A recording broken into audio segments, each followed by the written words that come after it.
You know that friend or family member that goes around all day complaining that they have a headache, and then when you ask, have you drank any water? They say, well, that depends.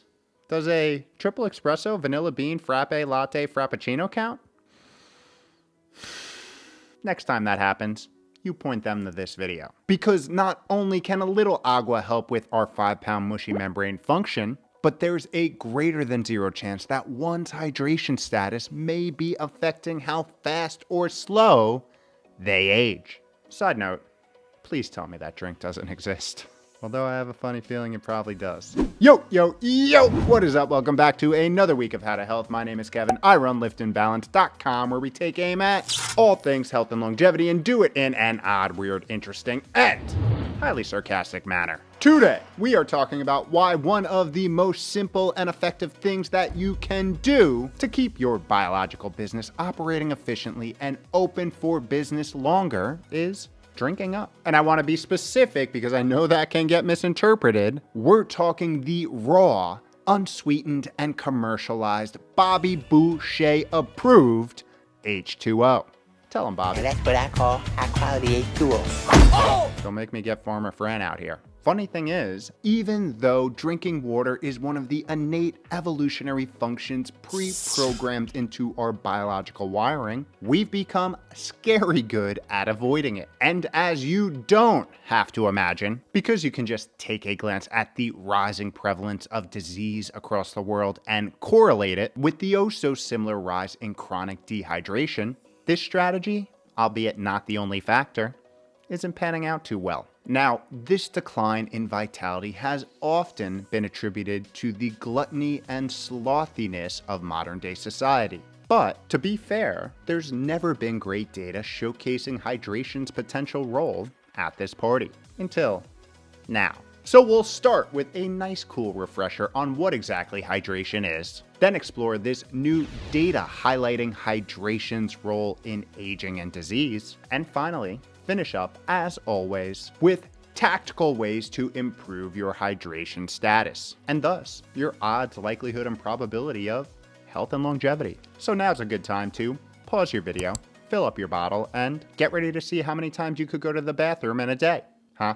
That's the challenge at the end. Oh, got it. We begin with our on-again, off-again relationship with hydration. What exactly is it, and why is it important? If you didn't know, over 50% of what makes you, at this very moment is water, which by pure relevance places it right smack dab in the middle of importance when we talk about things we need to survive. And let me tell you a little story about how I learned this one hot summer day the hard way, a way which landed me in the hospital at the ripe old age of 25. After a full day of work, I made my way to the legendary Jones Beach for one of the largest annual charity runs in the area. And being the competitive ex-college athlete that I am, I wanted to see if I could beat my solid time from last year and anyone else that I could visually see. Long story short, as I rounded the corner for one final sprint to the finish line, I began to lose coordination and cognition at the same time, stumbling and doing a modified ape walk as I finally crossed the finish line. And soon after, probably not soon enough, to the medical tent. There I spent about an hour, dizzy, profusely sweating, and simply unable to keep any water down until the situation got so bad that I mumbled, "Just put me in an ambulance." I was so distorted that I remember failing every single attempt at putting the 4-digit passcode into my phone. Not because I couldn't remember it, that I just couldn't physically do it. However, with a single prick of a vein, everything began to change. The days began to clear. The brain began to think. The password magically worked. What was this savior that brought me back in a matter of moments? A fresh saline IV to the vein. Simply water and sodium. And it worked so fast that I even asked the ambulance if they could turn around and bring me back to my car. Spoiler, they didn't, but it was at that moment that I truly recognized how important hydration is for biological business, and thus began to prioritize it every single damn day. And with that little story, let's embark on the what part of this equation. When it comes down to it in biological terms, hydration is the balance of water to other dissolved solids circulating the body. This is also known as blood osmolarity. And when osmolarity is in check, you, the organism, are you, operating efficiently. However, when it sways too far in one direction or another, problems begin to arise, both slowly and, as you just saw, rather quickly too. Now, before you get worried, this is one of those things that our body is pretty damn good at regulating automagically. I mean, when was the last time you were actively managing the water and electrolyte balance in your blood? Yeah, never. Because we have in-house much more reliable systems that do it for us. I mean, just imagine how fast we'd all be dead if we didn't. Now, one of the main components governing this osmolarity is sodium, as it's one of the key electrolytes we need for cellular function. When it's high, our body works via a number of different mechanisms to dilute it, and when it's low, our body does the opposite, aiming to keep it in a sweet spot. Because, as we saw, deviations too far in either direction can disrupt operations. So, when we become dehydrated, our body springs into action and upregulates a number of different mechanisms to rebalance our osmolarity. First, we upregulate thirst, but we all know how we can mess that one up. And second, it releases antidiuretic hormone, also known as vasopressin, from the pituitary gland. This hormone acts upon the kidneys, resulting in the excretion of a lower volume of more concentrated urine, essentially bringing as much water back into circulation as it can. Pretty cool, right? However, not an ideal situation to be in, because having adequate levels of hydration in the body is essential for optimal function. As data suggests, when we don't, it impacts basically every single cellular and metabolic function that we have, ultimately manifesting as a pretty tired, fatigued, cloudy thinking, always sick, moody, lethargic, constipated, intelligent walking ape. Yeah, not a pretty picture, but unfortunately, a common one. And as we saw in this breakdown here, dehydration is even implicated in obesity. Remember, you're not you when you're dehydrated. Now that I think of it, if that's the case, I guess a lot of people aren't themselves. Because it's estimated that around 75% of Americans walk around every day in a dehydrated state, a number which is consistent across much of the developed world. And guess what? Preliminary data is suggesting that this is not only a here and now buzzkill, but a potential longevity vibe killer too, with animal models displaying a direct effect of lifelong water restriction on lifespan via pro-aging degenerative changes, being replicated and confirmed as an underlying factor in accelerating animal aging. And doing it by modulating all of the usual suspects, increasing inflammation, damaging DNA, driving protein oxidation, and cellular senescence. All of those, as we know, not cool for longevity school. Yet, with all this, we still do not know much on how chronic dehydration specifically impacts health and longevity in humans. Could simply drinking water be the anti-aging hack no one's talking about? Let's see what this new data has to say. The study. Researchers out of the NIH sought to see if hydration has a systemic effect on the aging process, biological age, and risk of disease. To do this, they conducted a retrospective analysis on data from the Atherosclerosis Risk in Community study, which tracked over 15,000 middle-aged adults for 25 years, looking specifically at serum sodium, a proxy for healthy hydration, and how it correlated with aging and mortality. Here's how they went about it.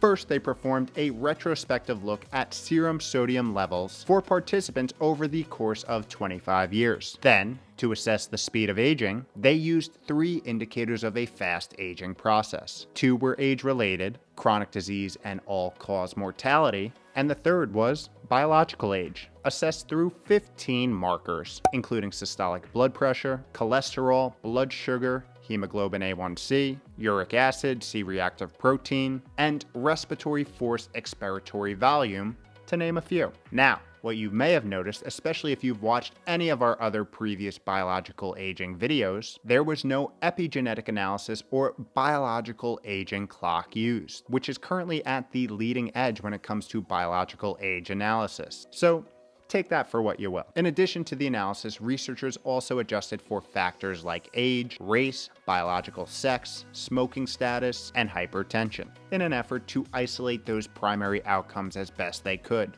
So, was Bobby Boucher right this whole time? After analysis, they showed that the proxy hydration measurement sodium did, in fact, hold water. Yeah, you get it? Moving on. Finding a number of interesting associations between serum sodium levels, chronic disease, and biological aging. First, their analysis showed that middle-aged serum sodium above 142 millimoles per liter was associated with a 39% increased risk of chronic disease, with a 21% elevated risk of premature mortality. Damn. This group also had up to a 50% higher odds to be older biologically than their chronological age. And as you can imagine, a higher biological age was associated with both an increased risk of chronic disease and premature mortality.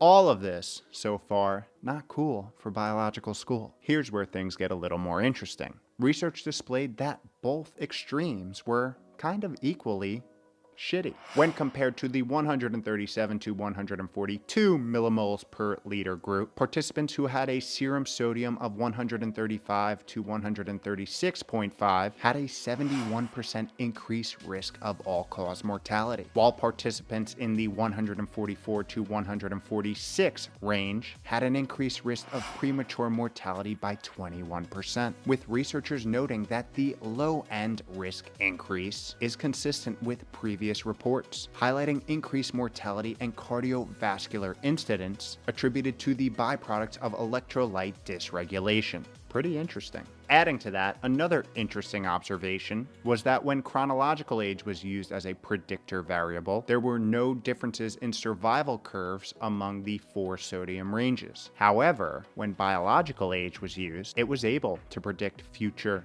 premature mortality, displaying again that it is truly what's happening on the inside that counts. All in all, the researchers concluded our results indicate that serum sodium range 138 to 142 millimoles per liter is associated with lowest risk of chronic disease and or premature mortality. Adding people whose middle-aged serum sodium exceeds 142 millimoles per liter have increased risk to be biologically older, develop chronic disease, and die at a younger age. Intervention studies are needed to confirm the link between hydration and aging. Now, as always, we want to call out the limitations, because every study has them, thus why no study can be the single source of truth. This was an observational study in nature, meaning it looked at a wide, big set of data and correlated associations. Associations that do not establish causal links. And as I mentioned before, I would also propose a deeper biological age analysis with some of the latest and greatest methods. All that being said, I hope this opens your eyes just a little bit on why getting your hydration on should be at the top of your to-do list each and every day. So, here are some strategies to noodle on to make that a little easier. How to get and stay hydrated. We're gonna make this simple. When in doubt, do what Bobby Boucher would do. We're done? Read the rest? Oh, okay. But in all seriousness, I want to make sure that this video doesn't get interpreted as all salt and sodium are evil, age-accelerated, disease-promoting compounds that should be avoided at all costs. Because they're not. In fact, sodium, as alluded to several times in this powwow, is an essential electrolyte which is required for optimal health. So we need it. The main issue that we modern humans face is making sure that we don't unknowingly overdo it, as it is highly prevalent in the modern day food system. And when you combine that with the chronically poor hydration habits of the average human, we're stacking the odds against ourselves. Remember, Even though our body is the master of homeostasis, aka balance, we still need to do our part and give it a fighting chance and put it in a position to operate and do its job efficiently. So, as with any endeavor to improve one's habits, a good baseline of your current state is always helpful. So ask yourself, how much water am I really drinking? And if you don't know, track yourself for a couple of days. An overall good starting point for the average intelligent walking ape on this beautiful floating rock is 8 10-ounce glasses per day, which equates to just over a half a gallon. However, as you can imagine, this does vary based on a number of different factors, including exercise, diet, and overall environment. Cool thing is, you can hydrate without even drinking, as certain foods are loaded with water and blood balancing electrolytes. What are these foods, you ask? None other than fruits and veggies. So eat up. Now, from a filtration standpoint, ideal setups are NSF certified, activated carbon and or reverse osmosis filters, especially since water quality is becoming a bigger and bigger issue from municipal supplies. As for strategies to make sure that you are drinking, one of my most effective habits is to bring a nice glass of water to bed, put it right on the nightstand, waiting to be consumed first thing when I get up. Because if you didn't know, we lose a fair amount of water overnight, all that exhalating, perspirating, and urinating. That's a sheep back there. Hopefully that last one, you get up for that one. Write that down. So rehydrating first thing in the morning after a nice solid 8-hour sleep opportunity, because I know we're all prioritizing our sleep, is a phenomenal way to open your biological business for the day. And throughout the rest of the day, whether it be via bottle tracker or simply habit stacking drinking before and after certain activities like eating, find a way to get that H2O in your system, which, as we discussed, could also be by eating. And when it comes to salt, the guideline is around 2 to 5 grams per day, which equates up to 2,300 milligrams of sodium, a number which the average person typically unknowingly doubles. So try and keep an eye on where your salt and sodium are coming from throughout the day, especially with those sneaky ultra-processed foods and sports drinks, as sodium is commonly used to extend shelf life. And even though we spent this entire video talking about hydration, you gotta remember, just like anything else in this complex biological world, there is no silver bullet. Yes, good hydration is essential for optimal cellular and metabolic function, but it won't fill the holes if you're not investing in those other foundational components of health and longevity. Real whole nourishing foods, daily movement, stress management, prioritizing your Z's, and getting out and about in nature. The only way you optimize your pretty cool meat suit is with a holistic strategy. That being said, in the grand scheme of things, paying attention to your daily hydration status can be an easy and simple way to improve your situation pretty quickly. I mean, you know what they say, a half a gallon a day keeps the Grim Reaper away and keeps you from passing out at a charity race. But who's keeping track?